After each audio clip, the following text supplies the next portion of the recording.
Hello everyone. In the last video of this chapter, I'm going to wrap up the whole chapter. As we already have talked about the nationalism in Europe, it starts from Frederick Serrio's vision of the world, in which you studied about the French Revolution, the making of the nationalism in Europe, the age of revolutions, the making of Germany and Italy, visualizing the nation and nationalism and imperialism.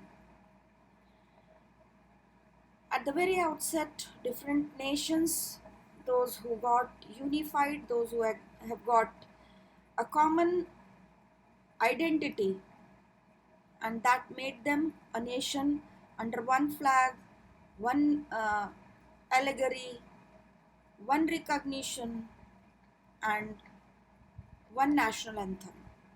That gave rise to the nationalism. The Frederick Serrio's picture has been described. He was a French artist in 1848, prepared a series of 4 prints visualizing his dream of a nation. The first print shows the people of Europe and America marching in a long train and offering homage to the Statue of Liberty as they pass it. The torch of enlightenment was carried out by a female figure in one of hand and the Charter of Rights of Man in the other hand. So this is the way he has visualized the nation. Ultimately, we reach to the 19th century. Nationalism emerged as a force which brought huge changes in the political and the mental world of Europe. The end result of these changes was the emergence of nation states. After that comes the French Revolution, that the political and the constitutional changes came. The idea of la patrie, the fatherland, and les citoyens, the citizen, has been introduced, and the new French flag, the tricolor, was chosen to replace the former one. In the making of the nationalism, you study how nationalism came in Europe.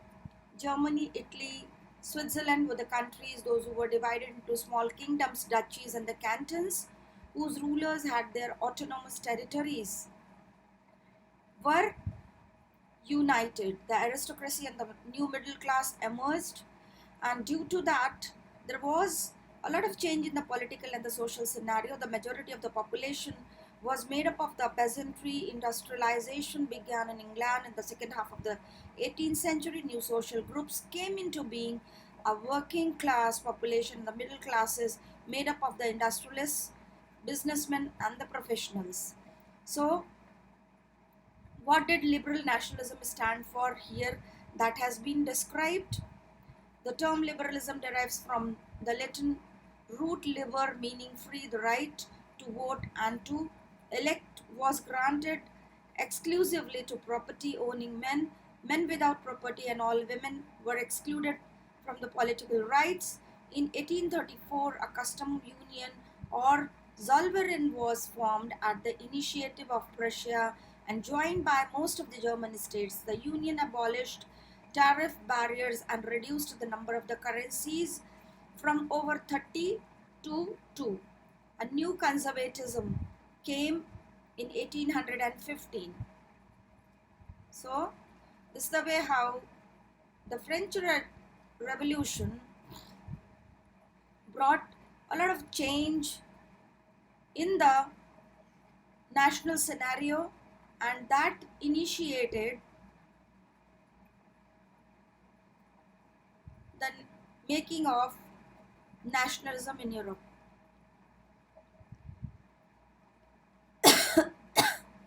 The making of nationalism in Europe, as I explained you, the aristocracy and the middle classes were the main players, and these classes brought a great change in the society. Then what did liberal nationalism stand for? I explained you. New conservatism after 1815 came.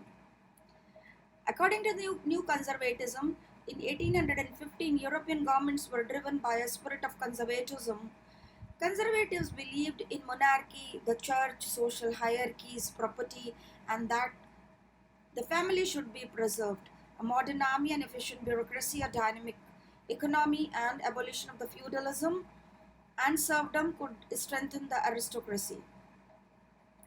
So after the Napoleonic Wars, there was a new type of economy, a new type of system was there in the societies of these nations. In 1815, representatives of the European powers, Britain, Russia, Prussia, Austria, met in Vienna. So we talked about the Vienna Congress, and that's the way how the making of the nationalism could be made possible. The Bourbon dynasty was restored to power in France, and France lost the territories it had annexed under the Napoleon. The major issues taken up by the liberal nationalists who criticized the new conservative order was freedom of the press. So liberalism, democracy came into existence. But at the same time, the revolutionaries played an important role. They were the major people, those who changed the system, those who changed the scenario. In 1815, when secret societies were formed in many European states, that states to train revolutionaries and spread the idea of nationalism, opposed monarchies, and fight for the liberty and freedom started. So the Italian revolutionaries, Giuseppe Mazzini, born in Genoa in 1807, founded two more underground societies, Young Italy in Marseilles and Young Europe in Bern, whose members were like-minded young people from Poland, France, Italy, and German states, and they had a new idea of joining all small states into one and to create one nation. So in Europe, one new age of revolutions started, and that was created in by July 1830. Bourbon kings were overthrown by liberal revolutionaries who installed a constitutional monarchy with Louis Philippe at its head. The July Revolution sparked an uprising in Brussels, which led to Belgium breaking away from the United Kingdom and the Netherlands in 1821. Greeks struggled for independence. The Romantic imagination. First point, 3.1, the romantic imagination and the national feeling. What does this mean? Culture played an important role in that, in creating the idea of one nation. So that has been discussed here. As a nation, culture was an important ingredient, was an important component which joined people. Art and poetry, stories and music helped to express and shape the national feelings. Romanticism, a cultural movement which brought and sought to develop a particular form of nationalism, and according to that, the nationalism got an impetus, and Russian language also played an important role to join people together. That was the time of, yes, this was Romanticism, refers to the movement in art and literature. I already have explained you. And this romantic imagination made people to come together. People had a feeling of staunch nationalism, which ultimately we will see in the last point, brought the whole world at the verge of clashes, and clashes ultimately came to bring the first war in the world scenario. Now we proceed towards 3.2, hunger, hardship and the popular revolt. This hunger, hardship and the popular revolt brought another hardship for the common people. The first half of the 19th century saw an enormous increase in the population in Europe. The rise of food prices, bad harvest or the failure of the crop led to the widespread pauperism in town and country in 1848, the food shortage and the widespread unemployment brought the population of Paris out on the roads. The revolution of the liberals was another point which was very popular and important in 1848. A revolution led by educated middle classes was underway. Men and women of the liberal middle classes demanded creation of nation state on parliamentary principles. People wanted a constitution, people wanted a rule of law, people wanted to have a systematic form of government. Because of that, the revolutionaries and the revolution of liberals brought this great change, and the constitution drafted for German nation was headed by a monarchy subject to a parliament. The crown was offered to Frederick Wilhelm IV, king of Prussia, but he rejected it. Rejected it and joined other monarchs.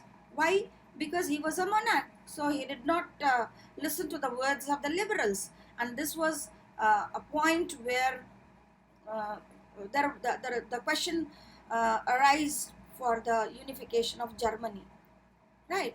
Women formed their own political associations, founded newspapers, took part in the political meetings and demonstrations, but still women were not given the suffrage. So women's struggle was continued for a long time. They formed their associations, they really participated enthusiastically in the liberal movements, but it was not possible for the women to get any political rights. In the year after 1848, the autocratic monarchies of the Central and the Eastern Europe began to introduce the changes that had already taken place in Western Europe before 1815. Thus, serfdom and the bonded labor were abolished both in Habsburg dominions and in Russia. So, this is the way slowly the nations were heading towards the democracy and the republic. Now we talk about the making of Germany and Italy, how Germany and Italy were formed.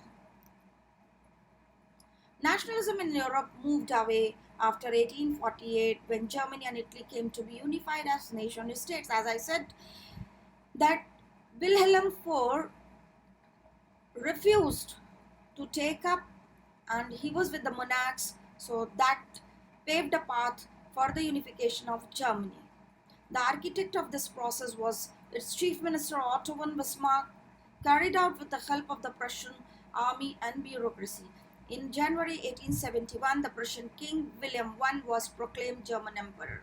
An assembly was held to proclaim the new German Empire. The process of nation building demonstrated the dominance of Prussian state. Of course, that was the biggest state which was consolidated. The currency, banking, legal and judicial system in Germany were modernized. The Frankfurt Parliament, which was convened in the Church of St. Paul May 18th, 1848, was the first major step towards the unification of Germany. So you need to keep in your mind what was the Frankfurt Parliament. Then Otto von Bismarck, the chief minister of Prussia, carried out the process of unification with the help of the Prussian army and the bureaucracy. The other four events towards the unification of Germany are: the liberal initiatives of the nation building were repressed by the monarchy and big landlords of Prussia. From then on, Prussia took the initiative to unify Germany. Bismarck was convinced that the unification of Germany could be achieved by princes. You can see in figure 11 of your book. And ultimately, the German unification took place, and Prussian King William I was proclaimed German Emperor. Okay, this is the way how Germany was unified, and it was joined together under one roof, under one common allegory, under one one flag, one national anthem was created. Now, the unification of Italy, how the unification took place. Caricature of Otto von Bismarck. Yes, Italy was divided into 7 states in middle of the 19th century, and among all these seven states. Sardinia Piedmont was ruled by an Italian prince, Savoy Sardinia, and Sardinia Piedmont was ruled by Italian princely house. All the regions were dominated by the different kings. In 1830s, Giuseppe Mazzini formed a secret society called Young Italy. The movement was led by Chief Minister Cavour. In 1859, Sardinia Piedmont defeated Austrian forces. In 1860, they marched into the South Italy, and the kingdom of the two Sicilies was succeeded in winning the support of the local peasants. In 1861, Victor Emmanuel II was proclaimed King of United Italy. So, Giuseppe Mazzini, Garibaldi, and Cavour played an important role in formation of a unified Italy. So, these were the states, small states. This was the kingdom of both Sicilies. This was Savoy, Sardinia. This was Piedmont, and they had differences for a long time, but ultimately Italy was unified, and a unified Italy was formed. We say that it was a strange case of Britain, because Britain was not having much of the problem in its unification. Why? Because Great Britain was the model of the nation, and prior to that, the 18th century, there was no British nation. The nation became powerful as it steadily grew in wealth, importance, and power, and for the growth of wealth, importance, and power, industrial revolution played an important role. Though Renaissance started in Italy, but uh, uh, the new age started in Britain first. So how the new age started, it was with the industrial revolution, that British growth and progress was very fast. A steep growth was seen, a steep development was seen, and the Act of Union between in 1707 between England and Scotland resulted in the formation of the United Nations of Great Britain, meant in effect that England was able to impose its influence on Scotland. In 1801, Ireland was forcibly incorporated into the United Kingdom, and the symbol of the New Britain, the flag, the national anthem, the English language were actively promoted, and older nations survived only as subordinate partners. Now, next to it is the visualizing the nation. In 18th centuries, artists represented a country, person, nations, and female figure. So this is the way how the nations were recognized. And during the French Revolution, female figure portray ideas such as the liberty, justice, and republic, and this is the way how the nations were visualized. Liberty is represented as a red cap or the broken chain, or justice, blindfold women carrying a pair of the weighing scales, and this is the way how here it has been explained how mother figure has been taken as the national personification. This is an example of national personification in the gospel book. Slovenia, Germania, Gallia, and Roman Empire bringing offerings to the Ottoman Empire. So women figure were always considered as allegory, and this is the way the broken chains, the enlightenment, the bundle of rods as a strength.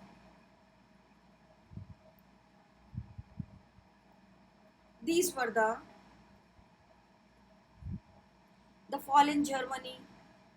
A figure is there, painter depicted Germania as a fallen woman with a crown and the standard thrown aside, because German peoples hoped to be united under one monarch, the King Frederick Wilhelm IV, but he refused that time, were dashed as they rejected their demand in 1848. The artist Julius Herbener depicted Germania in a forlorn state due to this rejection by the king. It symbolized the loss of the hope. So ultimately, when we talk about nationalism that brought disaster to the world and staunch feeling of nationalism, a competition to have more and more colonies in the world, to have more and more colonies, to subjugate more and more lands in Asian and African countries, ultimately led to the rise of a race of imperialism. And in this race of imperialism, all the nations tried their best to prove themselves as the best. So because after the industrial revolution, a demand was there for the markets, a lot of production, the shift of production from the hands to the machines.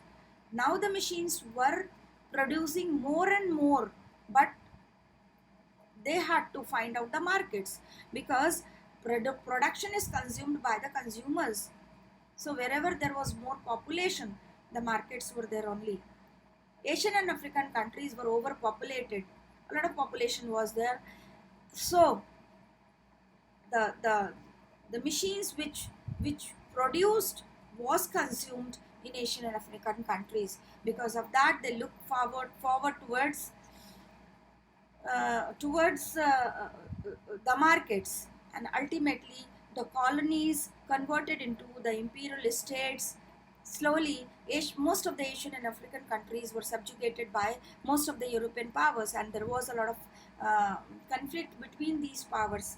For example, in India, a lot of conflict between French and the Britishers was there, and whenever they had tensions in Europe, they fought in India also. Many uh, uh, French and British wars were fought in India also. So ultimately, this imperialism led towards a lot of conflict between the nations, and Balkan states were really a place of conflict between the nations, and these were the Balkan countries. And ultimately, Ottoman Empire made Balkans region very, very explosive. Intense rivalry being built amongst the European powers over trade and colonies, as well as the naval and military might. So here I have explained how the main acronym is often used to analyze the war, militarism, alliance, imperialism, and nationalism. They made the First World War possible. This is the way how subjugation of more and more colonies, how the subjugation of more and more lands in Asia and Africa made the First World War possible. In the last uh, figure, the British Empire has been explained, has been described. This is the symbol of the British nation. Britannica is triumphantly sitting over the globe. The colonies are represented through images, different images. Africa was having and lot many animals in their forest.